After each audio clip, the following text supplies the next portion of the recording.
আসসালামু আলাইকুম। শুভ সকাল। সুপ্রিয় দর্শক, কেমন আছেন আপনারা? দিনের শুরু হোক সাহিত্যের কোমল স্পর্শে, সঙ্গীতের সুরে আর সংস্কৃতির গৌরবে। আলবার্ট আইনস্টাইন বলেছিলেন, কল্পনা জ্ঞান অপেক্ষা বেশি গুরুত্বপূর্ণ। চলুন বন্ধুরা, চমৎকার এই ভোরে মেলে ধরি আমাদের কল্পনার ডানা। সবাইকে পবিত্র সকালের শুভেচ্ছা জানিয়ে শুরু করছি প্রতিদিন সকালের নিয়মিত আয়োজন, তথ্য, শিক্ষা ও বিনোদনমূলক অনুষ্ঠান নতুন ভোর। আমি জান্নাতুল ইলমি সূচনা নতুন ভোরের নানা আয়োজন নিয়ে থাকছি আপনাদের সাথে। সুপ্রিয় দর্শক, এবার জানিয়ে দিচ্ছি আজকের দিন তারিখ। আজ বুধবার, ৮ই শ্রাবণ ১৪৩২ বঙ্গাব্দ, ২৭ মহরম ১৪৪৭ হিজরি, ২৩ জুলাই ২০২৫ খ্রিস্টাব্দ।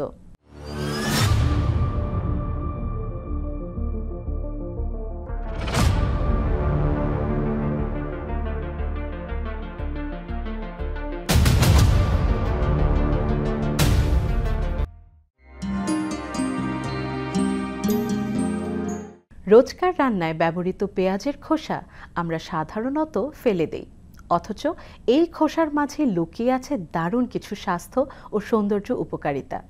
চলুন বন্ধুরা, আজ জেনে নিই পেঁয়াজের খোসা কিভাবে কাজে লাগানো যায়। চুল পাকা ও চুল পড়া রোধে পেঁয়াজের খোসা হালকা আঁচে পুড়িয়ে গুঁড়ো করে অ্যালোভেরা জেল বা তেলের সঙ্গে মিশিয়ে চুলে ব্যবহার করুন। প্রাকৃতিক হেয়ার ডায়ের মতো কাজ করে। চুল পড়া কমাতে পেঁয়াজের খোসা ফুটিয়ে তৈরি করুন হেয়ার রিন্স। নিয়মিত ব্যবহারে উপকার মিলবে। খাবারে ফ্লেভার বাড়ায় খোসা শুকিয়ে গুঁড়ো করে স্যুপ, স্টিড বা পাউরুটিতে ব্যবহার করুন। একটা দারুণ ঘ্রাণ ও স্বাদ পেয়ে যাবেন। ব্যথা কমাতে সহায়ক পেঁয়াজের খোসা ফুটিয়ে গরম পানি পান করলে শরীর ও পেশির ব্যথা প্রশমিত হয়। খোসা দিয়ে তৈরি চা রাতে পান করলে ঘুম ভালো হয়, কারণ এতে রয়েছে এল-ট্রিপ্টোফ্যান, যা স্নায়ু শান্ত করে। রোজকার খোসা জমিয়ে প্রাকৃতিক সার তৈরি করুন। গাছে দিলে বাড়বে দ্রুত, একেবারে জৈব পদ্ধতিতে। পেঁয়াজের খোসা আর ফেলে দিবেন না। সৌন্দর্য, স্বাস্থ্য আর বাগানের যত্ন সবকিছুতেই এর কার্যকরী ভূমিকা রয়েছে। পৃথিবীর প্রাচীন ইতিহাসের এক বিস্ময়কর নিদর্শন হল মিশরের পিরামিড। মানুষের অদম্য ইচ্ছা, শ্রম ও কল্পনার মেলবন্ধনে গড়ে ওঠা এই স্থাপত্য কেবল এক সমাধি ফলক নয়, এটি এক সভ্যতার সাক্ষ্যবাহী মহাকাব্য। ৪,০০০ বছরের পুরনো এই বিশাল কাঠামো আজও মাথা উঁচু করে দাঁড়িয়ে আছে, স্মরণ করিয়ে দেয় প্রাচীন মিশরীয়দের জ্ঞান, নকশা আর পরিশ্রমের অনন্য উদাহরণ। চলুন বন্ধুরা, আজ জেনে নিই এই সম্পর্কে। মিশরে চিও নামে এক রাজা ছিলেন, যিনি মৃত্যুর পর বসবাসের জন্য একটি জায়গা তৈরি করতে চেয়েছিলেন। যে ভাবনা, সেই কাজ। তিনি তার লোকদের পিরামিড আকৃতির এক বিশাল পাথরের বাড়ি নির্মাণ করতে বলেন। শত সহস্র লোক দীর্ঘ সময় ব্যয় করে তৈরি করেন এই পাথরের বাড়ি বা পিরামিড। এটি দেখতে অনেকটা বিরাট তাঁবুর মতোই। এর মেঝে প্রায় 10টি ফুটবল মাঠের সমান, চূড়া 800 ধাপ বিশিষ্ট সিঁড়ির সমান উঁচু। মানুষ কিভাবে পিরামিড বানিয়েছিল? সেই সময় ট্রাক, ক্রেন কিংবা বুলডোজারের মতো যন্ত্রপাতি ছিল না। এক একটি পাথরের ওজন প্রায় 4টি গরুর ওজনের সমান। তখনকার দিনে মানুষ এই সব বিশাল বিশাল পাথর কিভাবে এত উঁচুতে উঠিয়েছিল? হয়তোবা বিরাট আকার এই পাথর স্লেজ গাড়ি দিয়ে ঠেলে মাটির উঁচু উঁচু ঢিবিতে ওঠানো হয়েছিল। আসলে সঠিক তথ্য কেউই জানে না, শুধু এটুকুই জানা গিয়েছে যে পিরামিডটি নির্মাণ করতে 20 বছরের মতো সময় ব্যয় হয়েছে। অথচ এখন আমরা একটি বৃহদাকার পিরামিড 1 বছরেই নির্মাণ করতে পারি। প্রাচীন আশ্চর্যের এই বৃহৎ পিরামিডটির অবস্থান মিশরে। পৃথিবীর সব দেশ থেকে লোকজন 4,000 বছরের পুরনো এই আশ্চর্য কীর্তি দর্শনে আসে। এটি একমাত্র প্রাচীন বিস্ময় যা এখনো পৃথিবীতে দাঁড়িয়ে আছে।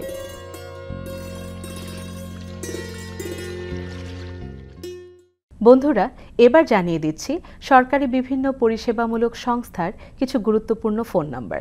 National emergency service, police, fire service, হাসপাতাল ও অ্যাম্বুলেন্স 999, নারী ও শিশু নির্যাতন প্রতিরোধ এবং মহিলা ও শিশু বিষয়ক মন্ত্রণালয় 109, দুর্নীতি দমন কমিশন 106, জাতীয় পরিচয়পত্র নিবন্ধন হেল্পলাইন 105, A2I তথ্য সেবা 333, স্বাস্থ্য বাতায়ন 16263, কৃষি কল সেন্টার 16123, শিশু সহায়তামূলক কল সেন্টার 1098, দুর্যোগ প্রারম্ভিক সহায়তা 1090, সুখী পরিবার call centre 16767, BTCL call centre 16420। বন্ধুরা, আজ আমরা জেনে নেব আলু দিয়ে চটপটে মজার রেসিপি। চলুন শুরু করা যাক।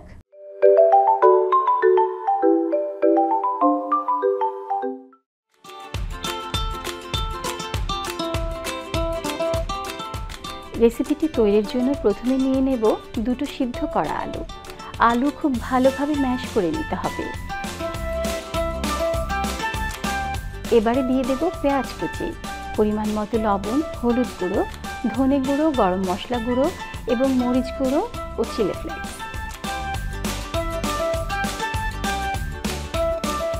এবারে 4 টুকরা ব্রেড দিয়ে দেব।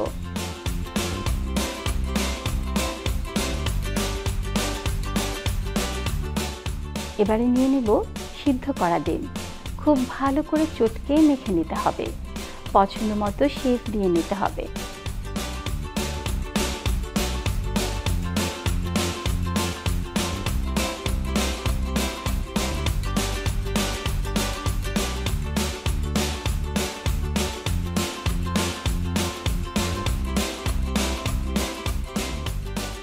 এবার অন্য একটি পাত্রে পরিমাণ মতো ময়দা নিয়ে নেব। পরিমাণ মতো লবণ দিয়ে পানির সাথে মিশিয়ে নেব।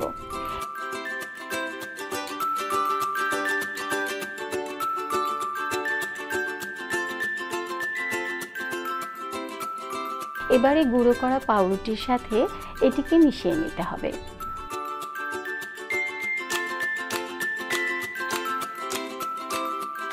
কোট করা হয়ে গেলে চুলায় তেল দিয়ে মিডিয়াম আঁচে ভেজে নিতে হবে।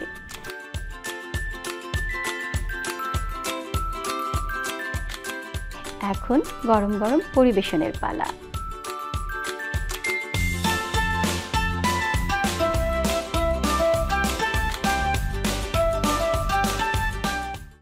সকালে 20 মিনিট হেঁটে নিন, দেখবেন মন ভালো হয়ে গেছে। শরীরে বাড়বে এন্ডোরফিন, যাকে বলে হ্যাপি হরমোন। এই সামান্য অভ্যাস আপনাকে করবে আনন্দিত এবং আত্মবিশ্বাসী। চলুন বন্ধুরা, এবারে ব্যায়ামের একটি পদ্ধতি দেখে আসি।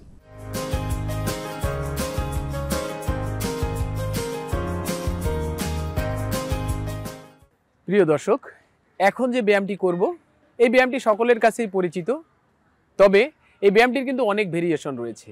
এক এক ধরনের ব্যায়াম এক এক ধরনের বডি পার্টের ইমপ্রুভ করে। তাই আসুন আজকে আমরা একটি নতুনভাবে পুশ আপ দেওয়ার চেষ্টা করি। চলুন দেখে নেওয়া যাক। তবে এই ব্যায়ামটি করার পূর্বে অবশ্যই আপনাকে স্ট্রেচিং এবং ওয়ার্ম আপ করে নিতে হবে।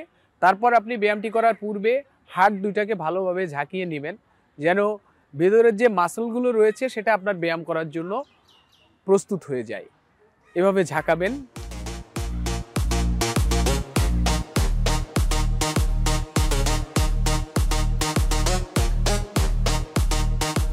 ঝাঁকিয়ে নেওয়ার পরে যখন দেখবেন যে আপনি পুশ আপটি দেওয়ার জন্য বডি আপনাকে সাপোর্ট দিচ্ছে, তখন আমরা ব্যায়ামটি শুরু করব। চলুন শুরু করা যাক। হাত দুইটাকে শোল্ডার বরাবর স্থাপন করব এবং অর্ধ মুষ্টি অবস্থায় আমার শোল্ডার বরাবর স্থাপন করার পর পা দুইটাকে প্রসারিত করব। পা দুইটাকে প্রসারিত করার পরে এরপর ধীরে ধীরে ডাউন হব, আপ হব।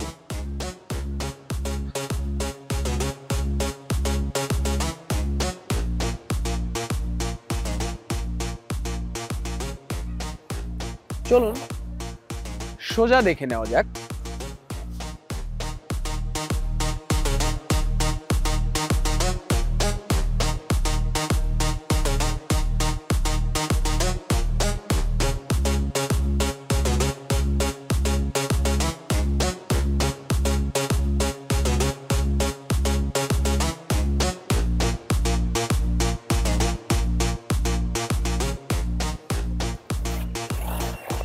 এবার বডির পেছন দিক থেকে দেখে নেওয়া যাক।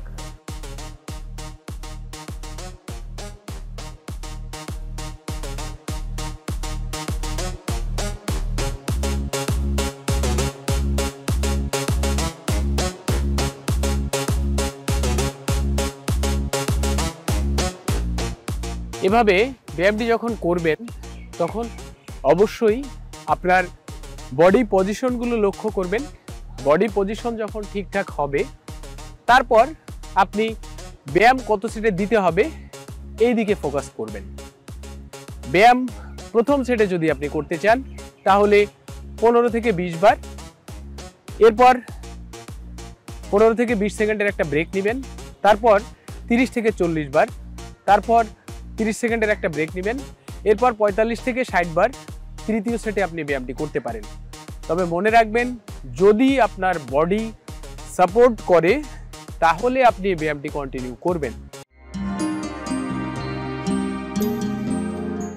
বাংলাদেশের প্রত্নতাত্ত্বিক ঐতিহ্যের ভাণ্ডারে কুসুম্বা মসজিদ একটি দৃষ্টিনন্দন ও ইতিহাস বহ নিদর্শন। স্থাপত্য শৈলী, খোদাই করা পাথরের কারুকাজ ও ঐতিহাসিক প্রেক্ষাপটে এই মসজিদ শুধু একটি ধর্মীয় উপাসনালয় নয়, এটি হয়ে উঠেছে এক অনন্য সাংস্কৃতিক ঐতিহ্য ও পর্যটন আকর্ষণ। চলুন বন্ধুরা, আজ ঘুরে আসি সেখান থেকে। নওগাঁ জেলা সদর থেকে প্রায় 35 কিলোমিটার দূরে মান্দা উপজেলার কুসুম্বা গ্রামে অবস্থিত এক মনোমুগ্ধকর স্থাপত্য কুসুম্বা মসজিদ, যা স্থানীয়ভাবে কালাপাহাড় নামেও পরিচিত। এটি বাংলাদেশের অন্যতম উল্লেখযোগ্য প্রাচীন মসজিদ এবং একটি গুরুত্বপূর্ণ প্রত্নতাত্ত্বিক নিদর্শন। মসজিদের প্রধান প্রবেশপথের উপরে স্থাপিত আরবি শিলালিপি থেকে জানা যায় মসজিদটি নির্মিত হয় 966 হিজরিতে। তখন ভারত উপমহাদেশে শেরশাহ সূরির শাসনামলের অন্তিম সময় এবং বঙ্গের সুলতান গিয়াসউদ্দিন বাহাদুর শাহ তখন ক্ষমতায়। ইতিহাস মতে একজন জনহিতৈষী ব্যক্তি সুলাইমান এই মসজিদটি নির্মাণ করেন।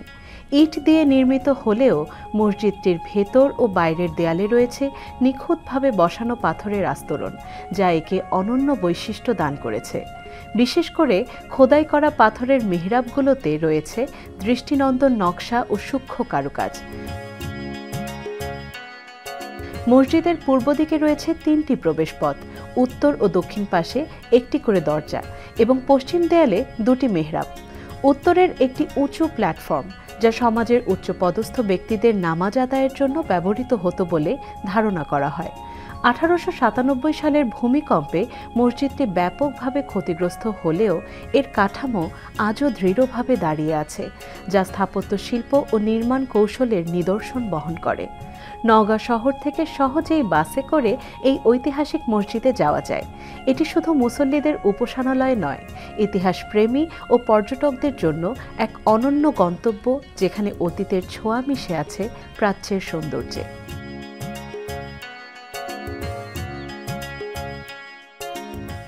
প্রতিদিন সকালে সুরের ছোঁয়ায় ঘুম ভাঙলে দিন শুরু হয় আনন্দ দিয়ে। গানের স্পন্দন আমাদের মনের ক্লান্তি দূর করে আর তৈরি করে এক আশাবাদী মনের ভিত। চলুন বন্ধুরা, এবারে একটি গান শুনে আসি।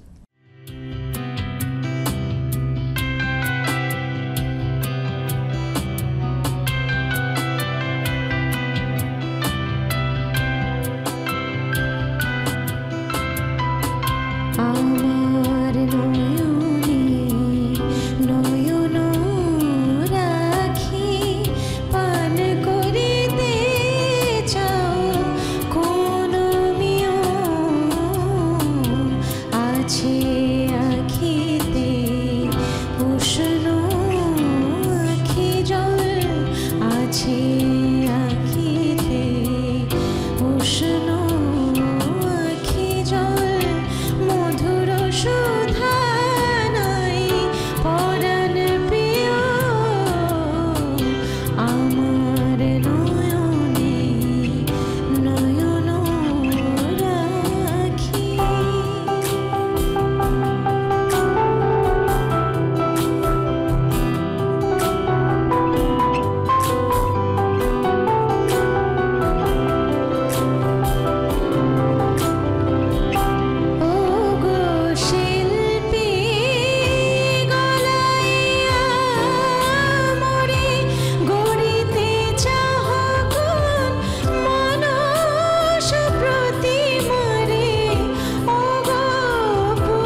প্রিয় বন্ধুরা, নতুন ভোরের এই অনুষ্ঠানে আমরা চেষ্টা করেছি আপনাদের মনকে ছুঁয়ে যাওয়ার মতো কিছু কথা শোনাতে।